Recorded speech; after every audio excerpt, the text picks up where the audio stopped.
আমাকে একটা স্পেশাল আমল শিখিয়ে দেন। এবার আমার নবী তার জিহ্বার দিকে ইশারা করে বললেন, জিকির করে করে তোমার জিহ্বাটাকে সিক্ত রাখো। জিকির হলো Zika is the hard medicine. জিকির হলো কলবের হার্টের ঔষধ। যে তো বেশি জিকির করবেন আপনার হার্ট তত বেশি স্ট্রং থাকবে। কি থাকবে?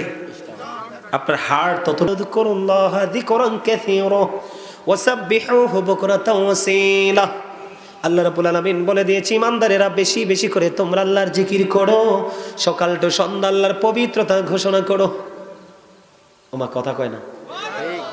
এত সুন্দর কথা শোনার পরে কি সুবহানাল্লাহ কোনটা উচিত না? আল্লাহ ইমানদারদেরকে ডাক দিছে, মুনাফিককে না, কোনো বেঈমান কাফেরকে না। কারণ মুমিনরাই তো আল্লাহকে ভালোবাসে। আল্লাহ কয় তোমরা বেশি বেশি করে জিকির করো, সকাল টু সন্ধ্যা আল্লাহ পবিত্রতা ঘোষণা করো। জোরে জোরে আলহামদুলিল্লাহ। এখন কেমন করে করবো? ফাজকুরুল্লাহ কিয়ামান, দাঁড়িয়ে জিকির করো, ও কুউদান, বসে জিকির করো, ওয়া আলা যুনুবিকুম, শুয়ে শুয়ে মাওলার জিকির করো। বলে হুজুর লাভ হবে কি? আল্লাহ ডেকে ডেকে বলে, হাবিব বাবু হা, আমার নবী বলেছেন আমি হলাম শিক্ষার শহর, আমার আলী হলো সেই শহরের দরজা। তোমরা যদি ইলম অর্জন করতে চাও অবশ্যই মাস্ট বি আমার আলীর কাছে চলে যেতে হবে। বন্ধু আমি বোঝানোর জন্য বলছি, মনটা দিয়ে শুনুন। হযরতে আলী বলতেছেন, আমি নবীর সঙ্গে সফর সঙ্গী হলাম মক্কায়। যখন আমি পথ অতিক্রম করতেছিলাম, হঠাৎ করে আমি চাইয়া দেখলাম পদদলিত হচ্ছে পাথর খণ্ডগুলো, ছোট্ট ছোট্ট পাথরের টুকরোগুলো। আমি নিজে কানে শুনেছি মাটি থেকে পাথর আর দুপাশ থেকে গাছপালা তরলতা আমার নবীকে সালাম দিয়েছে। কি দিয়েছে? বন্ধুরে আমার মনটা দিয়ে শুনুন তো, যদি পাথর নবীকে চিনে তাহলে সাপ চিনে কিনা? এই বিশ্বাস আমাদের আছে না নাই? এবার আসে না বন্ধু, সাপটা আবু বকরের পায়ে সবল মারার কারণটা কি, রহস্যটা কি? বন্ধু সবল মারার কারণ হলো, সাপটা যেদিন আবু বকরের পায়ে সবল মেরেছিল ওই দিন পর্যন্ত এই গর্তের মধ্যে বসবাসের বয়স হলো 1500 বছর। কত শত বছর? আর জোরে 1500 বছর আবু বকরের পায়ে সবল দেওয়ার মানি বন্ধু তাকে মেরে ফেলা নয়, তাকে ধ্বংসন করে পৃথিবী থেকে আউট করা নয়। সাপের সবল মারার কারণ হলো, রে আবু বকর, আজকে 1500 বছর ধরে গুহার মধ্যে অবস্থান করতেছি প্রাণের নবীর দিদারের আশায়। রে তুমি পা সরাইয়া নাও, আমি প্রাণটা ভরে আমার নবীজির দিদার নিব। এই একটা রাত্রের প্রেম, একটা মুহূর্তের প্রেম যদি এক পাল্লায় তোলা হয়, উমরের সমস্ত জীবনের আমল যদি এক পাল্লায় তোলা হয়, আবু বকরের প্রেমের পাল্লাটাই সবচেয়ে ভারী। বন্ধুরে আমার দিকে তাকান, শুধু এখানেই ক্ষান্ত নয়। আমার নবীজি একদিন, আমি গতকালকের আলোচনাও কিন্তু এই ওয়াজটা করেছি মানুষকে বোঝানোর জন্য, নবীজিকে কেমন করে ভালোবাসতে হয়, আল্লাহর অর্ডার কেমন করে নবীজির কাছ থেকে শিখে বাস্তবায়ন করতে হয়। বন্ধুরে আমার নবী প্রশ্ন করলেন, কে রে আজকে রোজা রেখেছো? আবু বকর হাত তুলে বললেন, ইয়া রাসূলুল্লাহ আমি। সামনে আসেন না, আরে তোর সামনে আসেন না মিয়া। সবসময় সিস্টেম হলো সামনা খালি হয়ে গেলে এসে ভরাট করে দিবেন, আপনারা আসেন না। এটা হচ্ছে জান্নাতের বাগানের একটা সৌন্দর্য, মাধুর্য। ওয়াজটা কি করব না বিরক্ত হচ্ছেন? ভাল লাগতেছে? কার কার কাছে? সবার কাছে। আল্লাহু আকবার, ইয়া রাসূলুল্লাহ, ইয়া পাক পঞ্জাত, ইয়া আলী। শুভেচ্ছা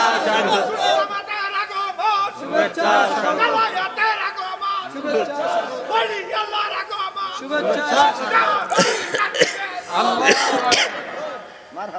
ওকে আলহামদুলিল্লাহ বলেন।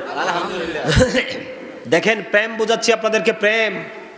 আমরা কিন্তু ওরে বাপ রে বাপ, আমরা সুন্নি জামাত করি, কি গেট আপ রে ভাই। সুন্নির আগা কোনটা গোড়া কোনটা এটাই তো চিনেন না মিয়া এখনো। সুন্নি জামাত কাহাকে বলে জানেন? বোঝেন?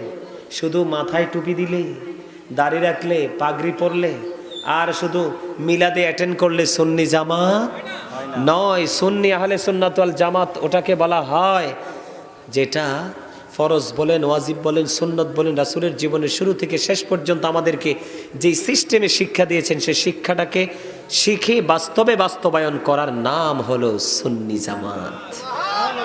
আর ওটাকে রাসূল বলেছেন আহলে সুন্নাহ ওয়াল জামাত ইজ দ্য বেস্ট পার্টি। জোরে জোরে আল্লাহু আকবার। বন্ধুরে আমার নবী ডাক দিয়ে বললেন, কে রে রোজা রেখেছো? আবু বকর হাত তুললেন, নবী গো আমি। দ্বিতীয়বার আমার নবী প্রশ্ন করলেন, কে রে আজকে জানাজায় অংশগ্রহণ করেছো, জানাজা স্মরণ করেছো? এবার আবু বকর হাত তুলে বললেন, নবী গো আমি গো। তারপরে তৃতীয়বার প্রশ্ন করলেন, কে রে আজকে অসুস্থ লোকের সেবা করেছো? আবার আবু বকর হাত তুলে বললেন, ইয়া রাসূলুল্লাহ আমি। আমার নবী আবার প্রশ্ন করলেন, কে রে আজকে মিসকিনকে খাবার খাইয়েছো? এবার আবু বকর হাত তুলে বললেন, ইয়া রাসূলুল্লাহ আমি। এবার আমার নবী ডাক দিয়ে বললেন, এই চারটা গুণ যার মধ্যে আছে সে হলো জান্নাতি। সেই আবু বকরের সাথে আপনি থাকতে পারবেন যদি নবীর সাথে প্রেম করে প্রেমটাকে বাস্তবায়ন করতে পারেন। আবু বকর নিয়ে বিস্তারিত আলোচনা আছে, একবার পার্ট বাই পার্ট আলাদা। অনলাইনে শুনতে চাইলে অনলাইন থেকে শুনবেন। আমি এইটুকু আজকে বলে দিলাম কারণ আমার মূল জায়গাটায় বাকি রয়েছে। এখনো আপনাদেরকে মনে হয় আপনারা দুর্বল, ইউ আর ভেরি উইক, দুর্বল। ওই যে আরেকটা বইছে, দেখতে কত সুন্দর মন্দর দেখা যায়, এটা এই যে বোট খাইতে আছে, এটা খাইতেই আছে, খাইতেই আছে।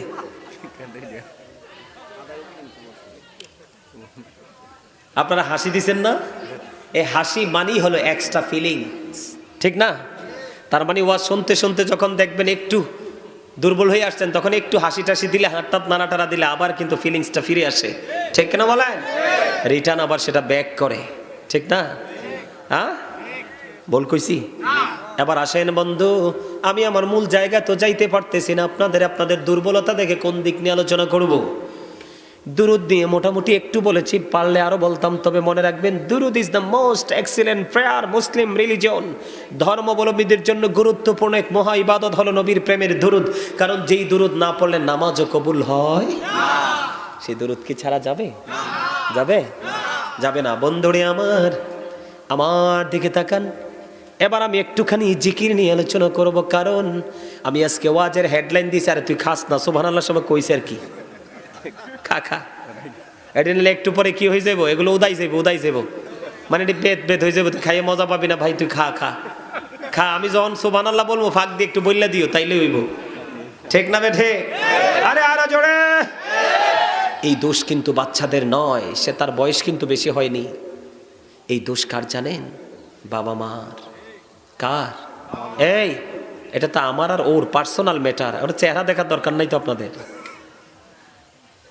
কি বক্তা এবং শ্রোতার মধ্যে একটা প্রেম জন্ম হতে হয়, তখনই কিন্তু বাগানটা হয় একেবারে মধুময়, ঠিক না?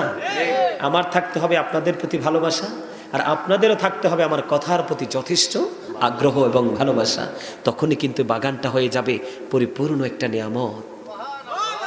আল্লাহ আমাদেরকে কবুল করে নিক, জোরে কন্যা আমিন। আমি যে শিরোনাম দিয়েছি, হেডলাইন দিয়েছি, ইয়া আইয়ুহাল্লাযীনা আমানু কু আনফুসাকুম ওয়া আহলিকুম নার। আল্লাহ বলেছেন, O believers, save yourself and your families from the fire. আল্লাহ ইমানদারদেরকে ডেকে ডেকে বলেছেন, ইমানদারেরা তুমি নিজে জাহান্নাম থেকে বাঁচো এবং তোমার পরিবারকেও জাহান্নাম থেকে বাঁচাও। বুদ্ধি শিখাইছে কে? তার মানে আমি জাহান্নাম থেকে বাঁচবো, ফ্যামিলিকে বাঁচাবো। আপনি জাহান্নাম থেকে বাঁচবেন, আপনার পরিবারকে বাঁচাবেন। এই ট্রেনিং দিয়েছেন কে? আরো জোরে বলেন কে? এবার বাঁচতে হলে, বাঁচাতে হলে নিজেকে আগে প্রেমিক হতে হবে, পরে নিজের পরিবারকে প্রেমিক বানাতে হবে।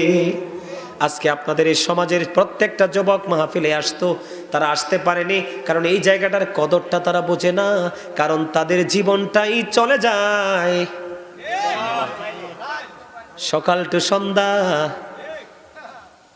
Every day every night, all time. কোথায়? গত কিছুদিন আগে হালকা করে একটা ঝাঁকুনি দিয়েছিলেন আমার আল্লাহ। কি? আমি তো গভীর ঘুমে নিমজ্জিত, হঠাৎ করে দেখি আমার বিল্ডিং, তো আমার যেটা থাকি দ্বিতীয় তলায়, রুমঝুম শব্দ, ঝাঁকাঝাঁকি করছে। হঠাৎ গভীর ঘুম থেকে জেগে উঠলাম, উঠে দেখি বিল্ডিং কাঁপতেছে। কি করব, উপরের মানুষগুলো রাস্তায়, নিচের মানুষগুলো রাস্তায়, শুধু আমাদের ফ্লোরের মানুষগুলো আমরা সবাই বিল্ডিং এর ভিতরে। আমি আমার বারান্দা দিয়ে তাকায়া দেখি সব মানুষ রাস্তায়। তখন আমার হঠাৎ করে একটা মাথায় একটা প্ল্যান চলে আসলো, 24 ঘন্টা মোবাইলে ঢুকে থাকো, ঘরে লাগাইছো ওয়াইফাইয়ের মধ্যে ঢুকে থাকো সারাক্ষণ, অল টাইম, সব সময়। কিন্তু আল্লাহ কি এমন ঝাঁকুনি দিল, তোমার মোবাইল রইল কই, ফেসবুক রইল কই, টুইটার রইল কই, ইনস্টাগ্রাম রইল কই, ওয়াইফাই রইল কই, তুমি তো চলে গেলা রাস্তার মাঝখানে। আমার আল্লাহ কি রাস্তায় দেখে না? এমন কোন জিনিস ভালোবেসো না যেইটা তোমার দুর্দিনে পাশে থাকবে না। এমন জিনিসকে ভালোবাসো, বুকে জড়িয়ে নাও, যেটা তোমার সুখের দিনে থাক বা না থাক, তোমার দুঃখের দিনে সে অটো হাজির হয়ে যাবে তোমাকে সেভ করার জন্য। সেটা হলো আমার আল্লাহ এবং আল্লাহর হাবিবের ভালোবাসা। ভালো লাগে না? না, কারণ কথাগুলো একটু খারাপ লাগতেই পারে। আল্লাহ কুমুরুন, হক কথা একটু তিতা। হক কথা কি তিতা? মিনস বাঙালিতে এত চালাক, যেটা মুখে মিষ্টি পেটে গেলে এটা ক্ষতি করে, এটা বেশি খায়। যেটা মুখে একটু তিক্ত লাগলেও পেটে গেলে এটা সবগুলো অর্গানকে এটা কি করে, টক্সিন মুক্ত করে, কি করে, জীবাণু মুক্ত করে, ওটা আমরা খেতে চাই। আসলে কি আমরা চালাক না বোকা? এতটাই বোকা, কন্টিনিউ নিজেকেই নিজে দিচ্ছি অল টাইম ধোকা। ঠিক না ঠিক? আমার কথা না, আল্লাহ বলছে, আমি না, আল্লাহ, আমি জবান। আল্লাহ কি বলেছে? তুমিও বাঁচো, তোমার পরিবারকেও বাঁচাও। বাঁচতে হলে এবং বাঁচাতে হলে উভয়কে করতে হবে জিকির। জিকির করা হলো ফরজ। জিকির করা কি? আল্লাহ বলেছেন, আমার দিকে তাকান, ফাযকুরুনি আযকুরুকুম। আল্লাহ বলেছেন, remember me then I will remember you. তোমরা আমাকে স্মরণ করো, আমি তোমাদেরকে স্মরণ করব। বন্ধুরে আমার, হৃদয়ের জানালা খোলে সবাই শোনো। আল্লাহ বলেছেন, ইয়া আইয়ুহাল্লাযীনা আমানু যকুরুল্লাহা যিকরান কাসীরা ওয়াসাব্বিহুহু বুকরাতাও ওয়াসীলা। আল্লাহ রাব্বুল আলামিন বলে দিয়েছি, ইমানদারেরা বেশি বেশি করে তোমরা আল্লাহর জিকির করো, সকাল টু সন্ধ্যা আল্লাহর পবিত্রতা ঘোষণা করো। ওমা কথা কয় না? এত সুন্দর কথা শোনার পরে কি সুবহানাল্লাহ কোনটা উচিত না? আল্লাহ ইমানদারদেরকে ডাক দিছে, মুনাফিককে না, কোনো বেঈমান কাফেরকে না। কারণ মুমিনরাই তো আল্লাহকে ভালোবাসে। আল্লাহ কয় তোমরা বেশি বেশি করে জিকির করো, সকাল টু সন্ধ্যা আল্লাহ পবিত্রতা ঘোষণা করো। জোরে জোরে আলহামদুলিল্লাহ।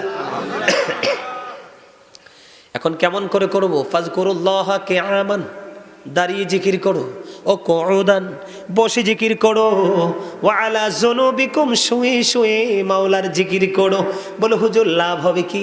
আল্লাহ ডেকে ডেকে বলে, হাবিব আপনি জানিয়ে দেন, আমার বান্দা আমাকে যেমন মনে করবে আমি আমার বান্দার কাছে ঠিক তেমনি। কেউ দেখবেন রাতারাতি কোটিপতি হয়, কেউ দেখবেন ফকির হয়। এটার কারণ কি জানেন? মুমিনরা যখন দুঃখ পায় তখন মনে করে এটা আমার তকদিরে লেখা। আর যারা মুমিন হতে পারেনি, দুঃখ লাগলে কয় আল্লাহ কি আমার এই দেহে? কয় না? আমাদের সমাজে এমন বোকা আছে না? আল্লাহ ডাক দিয়া কয়, কইতাম নি হেসা কথাটা, আরো জোরে কইতাম। আল্লাহ কোরআনে সূরা বাকারায় বলেছেন, তোমাদেরকে কখনো ভয় দেখাবো, তখনও তোমাদেরকে ক্ষুধা দিয়ে কষ্ট দিব, কখনো তোমাদের ধন সম্পদের ক্ষতি করব, কখনো তোমাদের জীবনের উপর একটু আঘাত করব, কখনো কখনো মাঠের ফসল আমি নষ্ট করে দিব। এটা হলো মুমিনের জন্য পরীক্ষা, যারা ধৈর্য ধরতে পারবে। আল্লাহ বলেছেন, অবাশশিরিস সাবিরিন, সুসংবাদ ওই ধৈর্যশীলদের জন্য। আমি আপনাদেরকে বলি, দুঃখের দিনে যেই ব্যক্তি তকদির বিশ্বাস করতে পারবে না, আমার রাসূল বলেছে সেই ইমানদার নয়। পাহাড় পরিমাণ স্বর্ণ যদি যাকাত দেয় আল্লাহর দরবারে কবুল হবে না। এত সহজ নেই। আরো জোরে কোন এত সহজ? এবার আসেন সবচেয়ে মজার খবর, আমরা এই জলসায় বসে জিকির করি না? আল্লাহ ডেকে ডেকে বলে, হাবিব আপনি জানিয়ে দেন, আমার বান্দা যখন কোন জলসায় বসে আমার জিকির করে, আমি তার চাইতে উত্তম জলসায় আমার বান্দার জিকির করি। তার মানে আমরা এই সুবর্ণপুরের জমিনে বসে আল্লাহর জিকির করি, আর ঠিক এই সময় আল্লাহর ফেরেশতাদের কিনে আল্লাহ আমাদেরকে নিয়ে আমাদের জিকির করে। সুবহানাল্লাহ, আরো জোরে মহাব্বতে। কেউ যদি 1 বিঘত পরিমাণ আল্লাহর দিকে যায়, আল্লাহ কয় হাবিব আপনি জানিয়ে দেন আমি তার দিকে 1 গজ পরিমাণ এগিয়ে যাই। কেউ যখন 1 হাত পরিমাণ এগিয়ে আসে, আমি তার দিকে 2 হাত পরিমাণ এগিয়ে যাই। কেউ যখন আমি জিকির করতে করতে আমি আল্লাহর দিকে হেঁটে হেঁটে এসে, আমার বান্দা আমার কাছে কখন আসবে সে আসার আগে আগে আমি দৌড়ে তার কাছে চলে যাই। এটা হাদিস শরীফ। বন্ধুরি আমার, শুধু এখানেই ক্ষান্ত নয়, প্রত্যেকটা মেশিনকে পরিষ্কার করার, ময়লা পরিষ্কার করার একটা যন্ত্র আছে। কথা বলেন না কেন? আমার নবী জানিয়ে দিয়েছে, উম্মত তোমাদের অন্তরের ময়লা পরিষ্কার করার পরিষ্কার করার যন্ত্র হলো মাওলার জিকির। যত বেশি জিকির করবা তত বেশি হৃদয় তোমার পরিষ্কার থাকবে। বন্ধুরে আমার, এখানে ক্ষান্ত নয়, আমার নবী আরো জানিয়ে দিয়েছেন জিকির কিন্তু অন্তর দিয়ে করা যায়, জবান দিয়ে করা যায়, তবে কলব এবং জবান এই দুইটো মিলে যে জিকির করা হয় এটাই হলো আল্লাহর কাছে সবচেয়ে বড় জিকির। আল্লাহর হাবিব বলেছেন, তোমরা এমন ভাবে জিকির করো মানুষ দেখলে যেন তোমাদেরকে পাগল বলে। আব্দুল্লাহ ইবনে বসর রাদিয়াল্লাহু তাআলা আনহু বলে, ইয়া রাসূলুল্লাহ, ইয়া হাবিবাল্লাহ, নবী গো, ও প্রাণের নবী, আমার জন্য ইসলামের বিধিবিধান তো অনেক হয়ে গেছে, আমাকে একটা স্পেশাল আমল শিখিয়ে দেন। এবার আমার নবী তার জিহ্বার দিকে ইশারা করে বললেন, জিকির করে করে তোমার জিহ্বাটাকে সিক্ত রাখো। জিকির হলো Zika is the heart medicine. জিকির হলো কলবের, হার্টের ঔষধ। যে তো বেশি জিকির করবেন আপনার হার্ট তত বেশি স্ট্রং থাকবে। কি থাকবে? আপনার হার্ট তত বেশি স্ট্রং। তাহলে জিকিরে লাভ না লস? আরো জোরে। জিকির হলো আরবি শব্দ। জিকির হলো কি? বাংলাতে এটাকে বলা হয় স্মরণ করা। কি করা? ইংলিশে এটাকে বলা হয় রিমেম্বার। কি চমৎকার কথা! আল্লাহর হাবিব বলছে, জান্নাতের বাগানে যখন আসা যাওয়া করো তখন ওখান থেকে কিছু ফল খেয়ে নিও। ইয়া রাসূলুল্লাহ, জান্নাতের বাগানের ফলটা কি? আমার নবীজি ডেকে ডেকে বললেন, সুবহানাল্লাহ ওয়া হামদুলিল্লাহ লা ইলাহা ইল্লাল্লাহ। ও সুবহানাল্লাহ ওয়া হামদুলিল্লাহ, জোরে জোরে আলহামদুলিল্লাহ। কঠিন সচেতন। লা ইলাহা ইল্লাল্লাহ মুহাম্মাদুর রাসূলুল্লাহ সাল্লাল্লাহু আলাইহি ওয়াসাল্লাম। কি জিকির তো করিনি, যেন জান্নাতি ফল করিয়েছি। প্রত্যেকটা মুমিনের জন্য প্রতিদিন 2 ধরনের খাবার জোগাড় করা দরকার। কয় ধরনের? একটা হলো দেহের খাবার, যেটা পৃথিবীতে সুস্থ থাকার জন্য, রাখার জন্য সহায়ক। আরেকটা হলো কলবের, রুহের খাবার, যেটা পরকালে সুস্থ রাখার জন্য অনেক বেশি সহায়ক। আমার কথা বুঝতে পারছেন? পৃথিবীর মানুষ বডিকে খাবার দিচ্ছে, আত্মাকে নয়। যারা শুধু বডিকে দিচ্ছে, আত্মাকে দিতে পারেনি, তাদের অবস্থা কিন্তু অত্যন্ত ভয়ঙ্কর হয়ে যাবে। ঠিক না বেঠিক? আরো জোরে বলেন, আরো জোরে। তাহলে আজকের এই জিকিরে জলসা করে মানুষ কি ভালো করলো না খারাপ করলো? আপনারা কি খুশি না বেজার? আগামী বছর মাহফিলটা হোক, এটা কি সবাই চান? চাইলে কিন্তু টাকা দিতে হইব। কি দিতে হইব? দিতে পারবেন না? ওমা কয় না দি সবাই।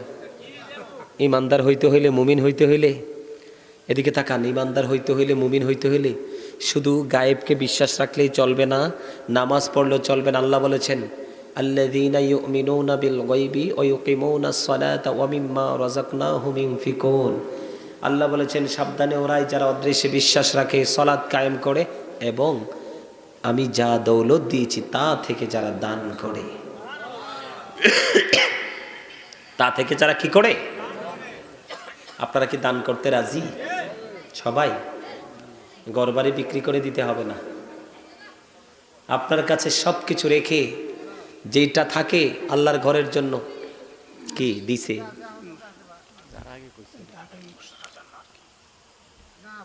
দিত কইছে, এটা কি প্রতিশ্রুতিবদ্ধ? না না, এটা তো দিছে, এটা আগামী বছর মাহফিলের জন্য বাজেটটা। ও আচ্ছা আচ্ছা আচ্ছা, এগুলো লাগবে। হ্যাঁ, বুঝতে পারছি। আমার আলোচনা কিন্তু শেষ হয় নাই। কি কথা বলেন না? আমার কিন্তু ওয়াজ শেষ হয় নাই। আপনাদেরকে একটু টোকা দিলাম আর কি। আপনারা ঘুমে আছেন না সজাগ আছেন চাইলাম আর কি। অনেকেই সজাগ আছেন, অনেকে আবার দেখতেছি গভীর ঘুমে নিমজ্জিত। এই আমি আপনাদেরকে কই, আব্দুল্লাহ ইবনে মাসউদ রাদিয়াল্লাহু তাআলা আনহু থেকে হাদিস বর্ণিত, আমার নবী বলেছেন সাহাবাই কেরামদেরকে ডেকে, তোমাদের মধ্যে এমন কি কেউ আছো যে নিজের সম্পদের চাইতে ওয়ারিসের সম্পদ বেশি পছন্দ করো? সাহাবীরা বলে, ইয়া রাসূলুল্লাহ, না, আমাদের মধ্যে এমন কেহ নেই। পরে আমার নবীজি আবার বলতেছেন, এই হাদিস শরীফটাই আবার বলতেছেন, নিজের সম্পদ হলো ওইগুলো যেই ব্যক্তিটা ইন্তেকাল করার আগে আল্লাহর সন্তুষ্টির জন্য দান করে যায়। কি করে যায়? কথা বলে না। যেমন আমি আপনাদেরকে এক্সাম্পল দিই, মানুষ মরার পরে কি আইসা তার বাড়ি ঘর জায়গা জমি সোনা গয়না নিতে পারে? আরো জোরে পারে? পারে না। এইটাই বুঝিয়েছেন আমার নবীজি যে ইন্তেকাল করার আগে যা তোমরা দান করে যাবে তাই হলো তোমাদের আপন সম্পদ, যা রেখে যাবে তা হলো তোমাদের ওয়ারিসের সম্পদ। এরা তোমার মরার পরে তোমার আল্লাহর সন্তুষ্টির জন্য তোমার জন্য দান করতেও পারে এবং নাও করতে পারে। তবে বর্তমানে এই প্রেক্ষাপট যে অসভ্য ছেলেদের মধ্যে যে অসভ্যতা ঢুকিয়ে দিচ্ছে কিছু খারিজি মৌলবী, এরা আপনার জন্য দান তো থাক দূরের কথা, আপনার কবরের পার জিয়ারত তো থাক দূরের কথা, বলবে আব্বার কবরের পার যাওয়া বেদাত। কি খারাপ কইছি হুজুর? কি বলবে? বেদাত বলবে। এই জন্য আপনার উচিত কি, ওই যে বলতে চেয়েও আবার কিন্তু ঘুরে এসেছি, কারণ এমনিতে তো অনেক সময় পার হয়ে গেছে। আল্লাহ রাসূল বলেছেন, তোমরা তোমাদের সন্তানদেরকে 3টি বিষয় শিক্ষা দাও। কয়টি? আদিবু আওলাদাকুম আলা সালাসি খিসালিন হুব্বি নবিকুম ওয়া হুব্বি আহলি বাইতিহি ওয়া আলা কিরাতিল কুরআন। রাসূল বলেছে তোমরা তোমাদের সন্তানদেরকে 3টি বিষয় শিখাও। ইয়া রাসূলুল্লাহ কি? নবীজি বলেন, হুব্বি নবিকুম, teach the love of the prophet, নবীর ভালোবাসা শিখাও। ওয়া হুব্বি আহলি বাইতিহি, টিচ ফ্যামিলি লাভ। আল্লাহ রাসূল বলেছেন, আলা কিরাতিল কুরআন, learn to recite the holy Quran. তোমরা তোমাদের সন্তানদেরকে কোরআন তেলাওয়াত শিখাও। আপনি যখন নবীর প্রেম শিখাবেন, আহলে বাইতের প্রেম শিখাবেন, যখন কোরআন তেলাওয়াত শিখাবেন, কারণ Allah is all in all, follow his law and light for eternal success. Allah of the first pillar is the lord of world, রব্বুল আলামিন। মুহাম্মদ সাল্লাল্লাহু আলাইহি সাল্লাম is the blessing for the world, রাহমাতাল লিল আলামিন। কি চমৎকার না? আরো জোরে। আপনার ছেলেকে ইউনিভার্সিটিতে পড়াচ্ছেন, আপনার ছেলেকে ভার্সিটি পড়াচ্ছেন, সমস্যা নাই, তবে প্রাথমিক শিক্ষাটাকে তাকে দিয়ে দেন, যেন সে বড় জায়গায় গেলেও যেন তার ইমানটা কেউ চুরি করতে না পারে। কথা কি বুঝে আসছে? দেখেন আপনার ছেলেটা কোথায় যাচ্ছে। বর্তমানে ম্যাক্সিমাম ছেলে যে দেন, সব যেগুলোর মাথায় টুপি নাই, একটার মাথাও গোল না, সবটির মাথা বাঁকা তেরা আল ঝাল, ঠিক না? আমার এই স্বাস্থ্য বাইটা যে তে হাসতে আছে আর মন দিয়ে ওয়াজ শুনতেছে, তারা কিন্তু আমার খুব পছন্দ হয়েছে, কিন্তু তার মাথার চুলটা বেহাতেরা। কেন বললাম? আরে হেরে দেখে হাইছেন না, আপনাদের মাথার দিকে হাত দিয়ে দেখেন, আপনারটা কুলার মতো। বলে কেন বললাম এই কথাগুলো? বাস্তব কথা। এই কথাগুলো কেন বলেছি? আমরা তো ইসলামের রঙিন হওয়ার কথা, তাই না? Islam is not only a religion but also complete code of life. ইসলামের মধ্যে রয়েছে পরিপূর্ণ পূর্ণাঙ্গ জীবন ব্যবস্থা। তার কারণ ইন্নাদ-দীনা ইনদাল্লাহিল ইসলাম, ইসলাম হলো আল্লাহর মনোনীত ধর্ম। ইসলাম কি আল্লাহর? সেই ইসলামের নির্যাস কি? আপনার আমার প্রাণের নবী, ঠিক না? আমেরিকার গবেষক কি বলেছেন? The 100 ranking of the most influential person in the history. 100 জন প্রভাবশালীর তালিকায় তিনি ইনফ্লুয়েন্সিয়াল দ্য চ্যাম্পিয়ন বলে ঘোষণা দিয়েছেন আপনার আমার প্রাণের নবীকে। আপনারা সবার পরিচিত শাহপুর দরবার শরীফের পীর সাহেব কেবলা, আমার প্রিয় ভালোবাসার মানুষ ডক্টর আহমদ পেয়ারা বাগদাদি, উনি বলেছেন of all the great religious personalities of all profit Mohammad রসুল্লাহ সাল্লাল্লাহু আলাইহি সাল্লাম ওয়াজ দ্য মোস্ট সাকসেসফুল। কি গেট আপ! অনেকেই কিন্তু চুমু খায় না। আরে ভাই, ভালো করে পড়াশোনা করেন, না করলে যারা ভালো জানে তাদের সাথে সম্পর্ক করেন। রাসূলের নাম মোবারক নিয়ে চুমু খাইলে কি হয় জানেন? চোখের জুতি পরে, চোখের বিমার একেবারে পরিপূর্ণ চোখের বিমার থেকে পরিত্রাণ পাবেন। এবং কাল কিয়ামতের দিন এই চুমু খাওয়া নবীজির অধিক প্রেমিকদেরকে নবীজি হাসরের দিন হাতে ধরে ধরে খুঁজে খুঁজে তাদেরকে জান্নাতে ঢোকাবে। এখন তো অনেকেরই নবীর কথা কইলে পায়জামা গরম হয়ে যায়, শায়েকের কথা কইলে মজা লাগে। কার কথা মজা? শায়েকের কথাগুলো মজা, নবীর কথা তিতা। কারণ নবীর কথা শুনলেই তো তাদের এগেইনস্টে চলে যায় পুরো কাজ। তাদের শায়েক যেটাকে বৈধ বলে সেটাই বৈধ, নবীজি যেটাকে বলেছে বৈধ সেটা হলো অবৈধ। কেন বলেছি জানেন? ডক্টর আহমদ পেয়ারা বাগদাদি পীর সাহেব কেবলা বলেছেন, পৃথিবীতে যত নবী রাসূল এসেছে এর মধ্যে সবচেয়ে ইমামতি থেকে রাজনীতি, রাজনীতি থেকে ইমামতি পর্যন্ত প্রত্যেকটা জায়গায় সফল আপনার আমার প্রাণের নবী। সেই নবীর উম্মত হয়ে আমরা সফল হতে পারবো না, এটা কি মানা যায়?